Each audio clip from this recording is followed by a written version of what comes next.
Itong babaeng ito ay nag-run away sa Saudi, dito siya sa Riyadh. And then, sumama siya sa ibang lahi. Nag-run away siya and then inabandona niya ang kanyang 5 anak dahil hindi na siya nagsusuporta sa pangangailangan ng kanyang mga anak. Ito ay nag-aaral, may 5 siyang anak. Nag-run away siya at sumama lamang sa itik. Diba? Ano ang naiisipan ng mga gantong babae? So, nasa matinong trabaho pero magra-run away pa para makisama lamang sa itik. 'Di ba? So nakakahiya bilang isang babae, no?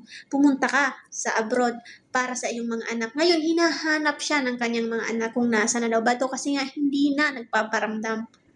Dahil nabalitaan na ng kanyang mga pamilya na ito nga ay sumama na at nag-run away at sumama sa ibang lahi. So, hindi ko malaman kung bakit mas inuuna ng ibang mga babae ang kanilang pangangailangan kaysa pamilya nila. Ang kanyang pangsariling kakatihan. Diba? So, nakakaawa naman itong mga anak kasi nga hanap ng hanap sa kanilang ina na sumama na pala sa ibang lahi at masaya na. So, yung ama, syempre, wala rin magagawa kasi nga,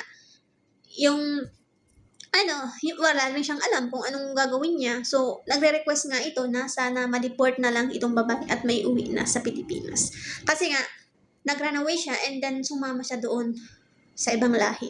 So, hindi ko ba malaman kung bakit yung mga gumagawa ng mga gantong bagay, syempre dito sa abroad, makagagawa sila ng ganyan, na sobrahan siguro ng pag-ibig at pagmamahal doon sa ibang lahi, kaya nagawa ni Kabayan ang ganitong bagay.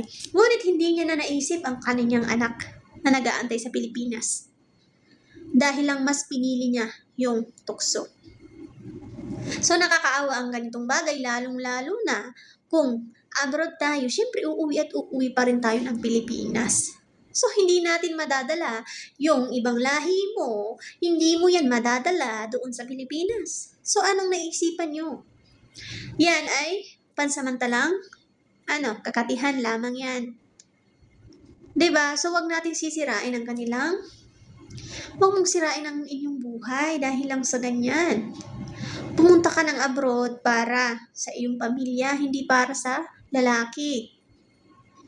Na ipipiliin mo pa talaga yung ibang lahi kaysa sa iyong pamilya. And then, ang dami mong anak, 5 ang iyong anak. Kung hindi ka na masaya, di sana, kinausap mo ng maayos yung lalaki bago ka sumama sa ibang lahi.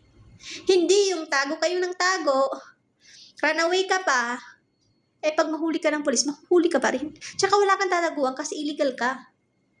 So, mas malaki lalo ngayon ang kinakaharap mong problema. Kasi, run away ka, tinatakbuhan pa yung pamilya mo. And then, marami na sa yung naghahanap. Hinahanap ka dito ng mga pulis, hinahanap ka rin ng pamilya mo. So, saan ka man dako tumatago, lilitaw at lilitaw ka pa rin. Kaya sa may mga gumagawa ng mga ganitong bagay, itigil nyo na yan. Kasi, hindi nyo naman makakasama yung ibang lahi na yan at dito lang yan sa abroad. Hindi nyo yan madadala ng Pilipinas and then kawawa pati yung inyong mga anak na naiwanan nyo sa Pilipinas and then umaasa sila na may mauuwian silang pamilya. Pero ikaw na isang ina na ilaw ng tahanan, ikaw mismo ang sumama na at inabandona mo sila dahil lamang sa iyong pansariling kaligayahan. Kaya mo sila inabandona. So, kawawa. So, okay lang yun. Maging ka lang ngayon, maging happy-happy ka ngayon, pero darating araw na makikita at malalaman at makikita kanila kung nasaan ka man ngayon. Dahil wala kang ibang uuwian, kundi Pilipinas pa rin. Yon ang ilagay mo sa iyong isip.